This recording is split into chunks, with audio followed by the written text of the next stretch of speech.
నమస్తే, welcome to our channel. ఎట్టకేలకు ఎన్నో కష్ట నష్టాలను ఓర్చి హరిహర వీరమల్లు అనేటువంటి సినిమా ఈరోజు రాత్రి ప్రేక్షకుల ముందుకు రాబోతుంది. అందరూ ఏమనుకున్నారంటే ఈ సినిమాకు బజ్ లేదు, కలెక్షన్లు రావు, అందులోనూ ఓపెనింగ్స్ రావు అనుకున్నారు. ఎప్పుడైతే పవన్ కళ్యాణ్ గారు ఈ ప్రచార బాధ్యతలను భుజాన వేసుకున్నాడో ఒక్క రోజుగా వాతావరణమే మారిపోయింది. సో ఇప్పుడు ఏ సెంటర్లో ప్రీమియర్ షో వేసిన హాట్ కేకుల్లాగా టికెట్లు అమ్ముడుపోతున్నాయి. ఆల్రెడీ బ్లాక్ బాస్టర్ వైబ్స్ అయితే కనబడుతున్నాయి. సో హైదరాబాద్లో కావచ్చు, అదేవిధంగా కొన్ని తెలంగాణలో కొన్ని మెయిన్ సెంటర్లో, అదేవిధంగా ఆంధ్రాలో కూడా ఈ ప్రీమియర్ షోలు అయితే ప్లాన్ చేశారు.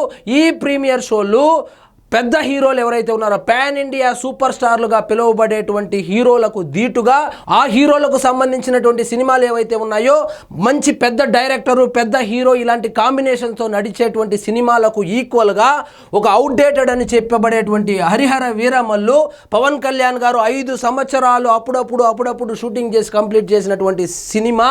ఒక చిన్న ప్రొడ్యూసర్ అనే చెప్పొచ్చు. ఒక చిన్న ప్రొడ్యూసర్ అదేవిధంగా ఒక తమిళ డైరెక్టర్ని తీసుకొని వచ్చి ఇంత బజ్ క్రియేట్ చేయగలిగి అంటే అది కేవలము పవన్ కళ్యాణ్ గారి స్టామినా అనే చెప్పాలి. అదేవిధంగా ఇంకొక వైపు వైఎస్ఆర్సీపీ వాళ్ళు బాయ్కాట్ వీరమల్లు అని 3 రోజులుగా కొట్టుకుంటున్నారు. ఈ బాయ్కాట్ లేదు, ఏమీ లేదు. ఎక్కడ షో వేసినా కూడా హౌస్ఫుల్తో రన్ అవుతా ఉంది. అదేవిధంగా ఈ మొత్తం వ్యవహారాన్ని గమనించినటువంటి మన అంబటి రాంబాబు ఏం చేశాడంటే ముందుగా ఒక ట్వీట్ కూడా వేసేశాడు. ఎప్పుడు సినిమా అట్టర్ ఫ్లాప్ అని చెప్పే ఈ అంబటి రాంబాబు మొదటిసారిగా ఒక ట్వీట్ అయితే వేశాడు హరిహర వీరమల్లుకు సంబంధించి. ఆ ట్వీట్ ఏంటంటే చూద్దాం రండి. ఇక్కడ చూడండి, ఓటమి నుంచి పాఠాలు నేర్చుకున్నాడో లేకపోతే మైండ్ ఏమన్నా మారిందో లేకపోతే మంచివాడిగా తయారయ్యాడో మన అంబటి రాంబాబు తెలియలేదు. కానీ ఇంతకు ముందు భీమ్లా నాయక్ సినిమా కావచ్చు, పవన్ కళ్యాణ్ గారి సినిమాలు వైఎస్ఆర్సీపీ అధికారంలో ఉన్నప్పుడు రిలీజ్ అయినటువంటి సినిమాలు ఏవైతే ఉన్నాయో అప్పుడు కనీసం మొదటి షో పడక ముందు రోజే వచ్చి అట్టర్ ఫ్లాప్ అనేవాళ్ళు. ఈ అంబటి రాంబాబు కావచ్చు, పేర్ని నాని కావచ్చు, ఇలాంటి వాళ్ళు కలెక్షన్లు కూడా రోజు పోస్ట్ చేసేవాళ్ళు. అలాంటి అంబటి రాంబాబు అతని ఓటమిలో పవన్ కళ్యాణ్ గారి పాత్ర ఎంత ఉందో తెలుసుకున్నాడో లేకపోతే మనకెందుకు సినిమా గోల్ అనుకున్నాడో తెలియదు. కానీ ఇక్కడ ఏమని ట్వీట్ చేశాడో చూడండి. పవన్ కళ్యాణ్ గారి Harihara Veeramallu super duper hit అని కన్ఫర్మ్ చేసేశాడు. కనక వర్షం కురవాలని కోరుకుంటున్నానని పవన్ కళ్యాణ్ గారికి నాగబాబు గారికి ట్యాగ్ చేసి మరీ ట్వీట్ చేశాడు. ఒకవైపు వైఎస్ఆర్సీపీ కార్యకర్తలు పెద్దిరెడ్డి రామచంద్రారెడ్డి కొడుకు పెద్దిరెడ్డి మిథున్ రెడ్డి గారు జైల్లో అక్కడ మగ్గిపోతా ఉంటే ఆయన్ని పట్టించుకోకుండా ఇక్కడ వచ్చి సోషల్ మీడియాలో ఫ్యాన్ వార్లు చేసుకుంటా ఉన్నారు. ఆ సెంటర్ ఫిల్ కాలే, ఈ సెంటర్ ఫిల్ అవ్వలేదు, అక్కడ ఇంత కలెక్షన్స్ వచ్చింది, ఇక్కడ ఇంత కలెక్షన్స్ వచ్చిందంటే ఈ రోజు పెద్దిరెడ్డి రామచంద్రారెడ్డి గారు దాదాపు అర్ధ గంట గేటు దగ్గర, రాజమండ్రి సెంట్రల్ జైలు గేటు దగ్గర వేచి ఉండి తన కొడుకును చూసి వచ్చాడు. సో వైఎస్ఆర్సీపీ పార్టీలో ఎవరు ఎప్పుడు అరెస్ట్ అవుతారో దిక్కుతోచని పరిస్థితుల్లో ఉంటే వాళ్ళ క్యాడర్ మాత్రము ఈ సినిమా కలెక్షన్లంతా, ఆ సినిమా కలెక్షన్లంతా, దాన్ని బాయ్కాట్ చేయండి, దీన్ని బాయ్కాట్ చేయండి అని చెప్పి సోషల్ మీడియాలో కామెడీలు చేసుకుంటున్నారు.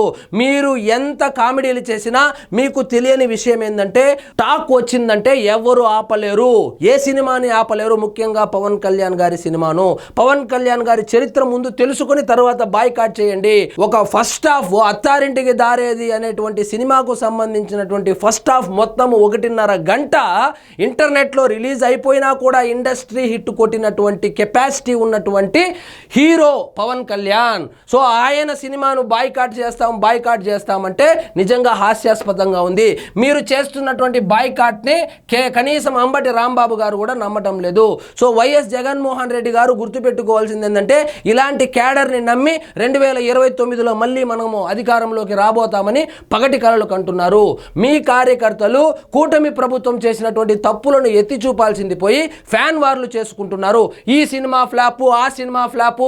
ముఖ్యంగా చిరంజీవి గారి ఫ్యామిలీలో ఒక అల్లు అర్జున్ సినిమా తప్పితే మిగతా ఏ సినిమా వచ్చినా ఫ్లాపు, అది బాయ్కాట్ చేద్దాం, ఇది బాయ్కాట్ చేద్దాం అని చెప్పి వాళ్ళు పార్టీని పక్కన పెట్టి వీళ్ళు సినిమాల వైపు, ఫ్యాన్ వార్ల వైపు వెళ్ళిపోయారు ఎప్పుడో. సో ఎందుకు వెళ్ళిపోయారంటే వైఎస్ఆర్సీపీ ఓడిపోయిన తర్వాత ఎటువంటి కార్యక్రమాలు కూడా గ్రౌండ్ లెవెల్లో చేయకపోవడం వలన, వాళ్లకు పని లేకపోవడం వల్ల వాళ్ళు ఇప్పుడు ఫ్యాన్ వార్లు చేసుకుంటున్నారు. మార్ఫింగ్లు చేసుకుంటున్నారు, సినిమా కలెక్షన్ల గురించి మాట్లాడుకుంటున్నారు, ఈ సెంటర్లో అంత వచ్చింది, ఆ సెంటర్లో ఇంత వచ్చిందని చెప్పి వాళ్ళు పోస్టింగ్లు వేసుకుంటున్నారు. కాబట్టి దయచేసి వైఎస్ఆర్సీపీ అధినాయకత్వం ఆలోచించాల్సింది ఏంటంటే వాళ్ళకి పని కల్పించండి, లేకపోతే వాళ్ళ వల్ల పార్టీకి ₹1 కూడా ఉపయోగం ఉండదు. సో వాళ్ళు బాయ్కాట్ అని ఒక వచ్చే 4 ఓట్లు కూడా పోగొట్టేలాగా ఉంది. కానీ ఒక కార్యకర్త అనేవాడు పార్టీకి 2 ఓట్లు తెచ్చేవాడిలాగా ఉండాలి, కానీ 2 ఓట్లు పోగొట్టేవాడిలాగా ఉండకూడదు. కానీ వైఎస్ఆర్సీపీ కార్యకర్తలను చూస్తే ముఖ్యంగా సోషల్ మీడియాలో 10 ఓట్లు పోగొట్టేవాడే కానీ 1 ఓటు కూడా తెచ్చేవాడు కనబడడం లేదు.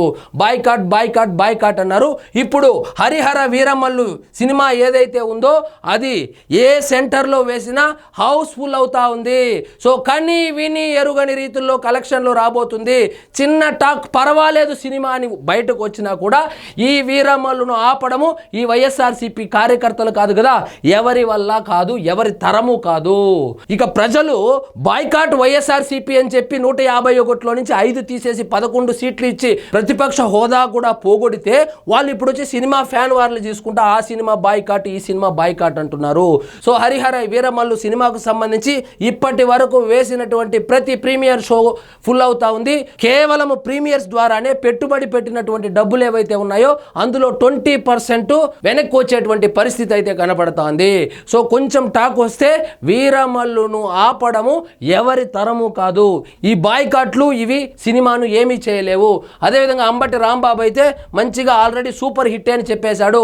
అంబటి రాంబాబు గారు కోరుకున్నట్లు Harihara Veeramallu cinema super duper hit కావాలని కోరుకుంటూ ఇదండి ఈరోజు మన టాపిక్. మీకు ఈ వీడియో నచ్చినట్లయితే లైక్ చేయండి, షేర్ చేయండి, ఛానల్ మాత్రం సబ్స్క్రైబ్ చేసుకోవడం మర్చిపోవద్దు.